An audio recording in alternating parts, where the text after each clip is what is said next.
बुद्ध जैसे व्यक्ति पर भरोसा करना एकदम सुगम होता है। उसके उठने बैठने में प्रामाणिकता होती है, उसके शब्द शब्द में वजन होता है, उसके होने का पूरा ढंग स्वयं सिद्ध होता है, उस पर श्रद्धा आसान हो जाती है। लेकिन बुद्ध ने कहा, तुम मुझे अपनी बैसाखी मत बनाना। तुम अगर लंगड़े हो, मेरी बैसाखी के सहारे चल लिए, कितनी दूर चलोगे, मंजिल तक न पहुंच पाओगे। आज मैं साथ हूं, कल मैं साथ न रहूंगा, फिर तुम्हें अपने ही पैरों पर चलना है। मेरी रोशनी से मत चलना, क्योंकि थोड़ी देर को संग साथ हो गया है अंधेरे जंगल में, तो मेरी रोशनी में थोड़ी देर रोशन हो लोगे, फिर हमारे रास्ते अलग हो जाएंगे। मेरी रोशनी मेरे साथ होगी, तुम्हारा अंधेरा तुम्हारे साथ होगा। अपनी रोशनी पैदा करो, अप दीपो भव। ये बुद्ध का धम्मपद, कैसे वो रोशनी पैदा हो सकती है अनुभव की, उसका विश्लेषण है। श्रद्धा की कोई मांग नहीं है, श्रद्धा की कोई आवश्यकता भी नहीं है। इसलिए बुद्ध को लोगों ने नास्तिक कहा, क्योंकि बुद्ध ने यह भी नहीं कहा कि तुम परमात्मा पर श्रद्धा करो। तुम कैसे करोगे श्रद्धा? तुम्हें पता होता तो तुम श्रद्धा करते ही, तुम्हें पता नहीं है। इस अज्ञान में तुम कैसे श्रद्धा करोगे? और अज्ञान में तुम जो श्रद्धा बांध भी लोगे, वो तुम्हारी अज्ञान के ईंटों से बना हुआ भवन होगा। उसे तुम परमात्मा का मंदिर कैसे कहोगे? वो तुमने भय में बना लिया होगा। मौत डराती होगी, इसलिए सहारा पकड़ लिया होगा। यहां जिंदगी हाथ से जाती मालूम होती होगी, इसलिए स्वर्ग की कल्पनाएं कर ली होंगी। लेकिन इन कल्पनाओं से, भय पर खड़ी हुई इन धारणाओं से कहीं कोई मुक्त हुआ है? इसी से ही तो आदमी पंगु है, इससे ही तो आदमी पक्षाघात में दबा है। इसलिए बुद्ध ने ईश्वर की बात नहीं की। एच.जी. वेल्स ने बुद्ध के संबंध में कहा है कि पृथ्वी पर इस जैसा ईश्वरीय व्यक्ति और इस जैसा ईश्वर विरोधी व्यक्ति एक साथ पाना कठिन। So God like and so godless. अगर तुम ईश्वरीय प्रतिभाओं को खोजने निकलो तो तुम बुद्ध से ज्यादा ईश्वरीय प्रतिभा कहां पाओगे? सो गॉडलेस, और फिर भी इतना ईश्वर शून्य, ईश्वर की बात ही नहीं की। इस शब्द को ही गंदा माना, इस शब्द का उच्चार नहीं किया। इससे यह मत समझ लेना कि ईश्वर विरोधी थे बुद्ध। उच्चार नहीं किया, क्योंकि उस परम शब्द का उच्चार किया नहीं जा सकता। उपनिषद कहते हैं ईश्वर के संबंध में कुछ कहा नहीं जा सकता, लेकिन इतना तो कह ही देते। बुद्ध ने इतना भी ना कहा। वो परम उपनिषद, उनके पार उपनिषद नहीं जाता। जहां उपनिषद समाप्त होते हैं वहां बुद्ध शुरू होते। आखिर इतना तो कह ही दिया, रोक ना सके अपने को कि ईश्वर निर्गुण है, तो निर्गुण उसका गुण बना दिया। कहा कि ईश्वर निराकार है, तो निराकार उसका आकार हो गया। लेकिन बिना कहे न रह सके। उपनिषद के ऋषि भी बोल गए, मौन में ही संभालना था उस संपदा को, बोलकर गंवा दी। बंधी मुट्ठी लाख की थी, खुली दो कौड़ी की हो गई। वो बात ऐसी थी कि कहनी नहीं थी, क्योंकि तुम जो कुछ भी कहोगे वो गलत होगा।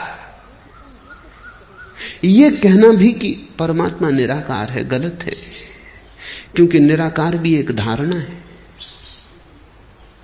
वो भी आकार से ही जुड़ी है। आकार के विपरीत होगी तो भी आकार से संबंधित है। निराकार का क्या अर्थ होता है? जब भी अर्थ खोजने जाओगे आकार का उपयोग करना पड़ेगा। निर्गुण का क्या अर्थ होता है? जब भी कोई परिभाषा पूछेगा, गुण को परिभाषा में लाना पड़ेगा। ऐसी निर्गुणता भी बड़ी नपुंसक है जिसकी परिभाषा में गुण लाना पड़ता है। और ऐसे निराकार में क्या निराकार होगा जिसको समझाने के लिए आकार लाना पड़ता है। बुद्ध से ज्यादा कोई भी नहीं बोला और बुद्ध से ज्यादा चुप भी कोई नहीं। कितना बुद्ध बोले। अन्वेषक खोज करते हैं तो वो कहते हैं एक आदमी इतना बोला, ये संभव कैसे। उन्हें डर लगता है कि इसमें बहुत कुछ प्रक्षिप्त है, दूसरों ने डाल दिया है। कुछ भी प्रक्षिप्त नहीं है। जितना बुद्ध बोले पूरा संग्रहित ही नहीं हुआ है। खूब बोले और फिर भी उनसे ज्यादा चुप कोई भी नहीं, क्योंकि जहां जहां नहीं बोलना था वहां नहीं बोले। ईश्वर के संबंध में एक शब्द ना कहा। इस खतरे को भी मोल लिया कि लोग नास्तिक समझेंगे, और आज तक लोग नास्तिक समझे जा रहे हैं। और इससे बड़ा कोई आस्तिक कभी हुआ नहीं। बुद्ध महा आस्तिक है। अगर परमात्मा के संबंध में कुछ कहना संभव नहीं है तो फिर बुद्ध ने ही कुछ कहा, चुप रह के इशारा किया। पश्चिम के एक बहुत बड़े विचारक विटगेंस्टीन ने अपनी बड़ी अनूठी किताब ट्रैक्टेटस में लिखा है कि जिस संबंध में कुछ कहा ना जा सके उस संबंध में बिल्कुल चुप रह जाना उचित है। That which cannot be said must not be said। जो नहीं कहा जा सकता कहना ही मत, कहना ही नहीं चाहिए। अगर विटगेंस्टीन बुद्ध को देखता तो समझता। अगर विटगेंस्टीन के वचन को बुद्ध ने समझा होता तो मुस्कुराते और उन्होंने स्वीकृति दी होती। विटगेंस्टीन को भी पश्चिम में लोग नास्तिक समझे, नास्तिक नहीं है। पर जो कही नहीं जा सकती बात अच्छा है ना ही कही जाए। कहने से बिगड़ जाती, कहने से गलत हो जाती। लाओस से तक कहता तो है प्रथम वचन में अपने ताओ ते किंग में कि सत्य कहा नहीं जा सकता और जो भी कहा जाए वो असत्य हो जाता है। लेकिन फिर भी सत्य के संबंध में बहुत सी बातें कही, बुद्ध ने नहीं कही। तुम कहोगे फिर बुद्ध कहते क्या रहे? बुद्ध ने स्वास्थ्य के संबंध में एक शब्द भी नहीं कहा, केवल बीमारी का विश्लेषण किया और निदान किया, औषधि की व्यवस्था की। बुद्ध ने कहा मैं एक वैद्य हूं, मैं कोई दार्शनिक नहीं हूं। मैं तुम्हारी बीमारी का विश्लेषण करूंगा, निदान करूंगा, औषधि सुझा दूंगा, और जब तुम ठीक हो जाओगे तभी तुम जानोगे कि स्वास्थ्य क्या है। मैं उस संबंध में कुछ भी ना कहूंगा। स्वास्थ्य जाना जाता है, कहा नहीं जा सकता। बीमारी मिटाई जा सकती है, बीमारी समझाई जा सकती है, बीमारी बनाई जा सकती है, बीमारी का इलाज हो सकता है, सही हो सकता है, गलत हो सकता है। बीमारी के साथ बहुत कुछ हो सकता है। स्वास्थ्य, जब बीमारी नहीं होती तब जो शेष रह जाता है वही, उस तरफ केवल इशारे हो सकते हैं, मौन, इंगित हो सकते हैं, वे भी प्रत्यक्ष नहीं, बड़े परोक्ष। बुद्ध के धर्म को शून्यवादी कहा गया है। शून्यवादी उनका धर्म है, लेकिन इससे यह मत समझ लेना कि शून्य पर उनकी बात पूरी हो जाती, नहीं, बस शुरू होती। बुद्ध एक ऐसे उत्तुंग शिखर है जिसका आखिरी शिखर हमें दिखाई नहीं पड़ता। बस थोड़ी दूर तक हमारी आंखें जाती, हमारी आंखों की सीमा है। थोड़ी दूर तक हमारी गर्दन उठती है, हमारी गर्दन के झुकने की सामर्थ्य है। और बुद्ध खोते चले जाते हैं। दूर हिमाच्छादित शिखर है, बादलों के पार।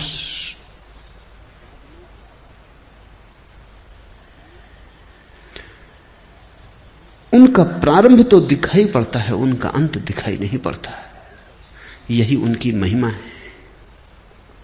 और प्रारंभ को जिन्होंने अंत समझ लिया वो भूल में पड़ गए। प्रारंभ से शुरू करना, लेकिन जैसे जैसे तुम शिखर पर उठने लगोगे और आगे दिखाई पड़ने लगा, और आगे दिखाई पड़ने लगेगा। बहुत लोग बोले, बहुत लोगों ने मनुष्य के रोग का विश्लेषण किया है, लेकिन ऐसा सचोट नहीं। बड़े सुंदर ढंग से लोगों ने बातें कही, बड़े गहरे प्रतीक उपाय में लाए, पर बुद्ध के कहने का ढंग ही और, अंदाजे बयां और।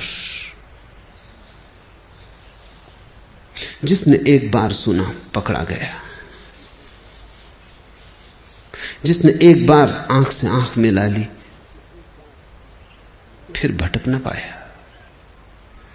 जिसको बुद्ध की थोड़ी सी भी झलक मिल गई उसका जीवन रूपांतरित हुआ।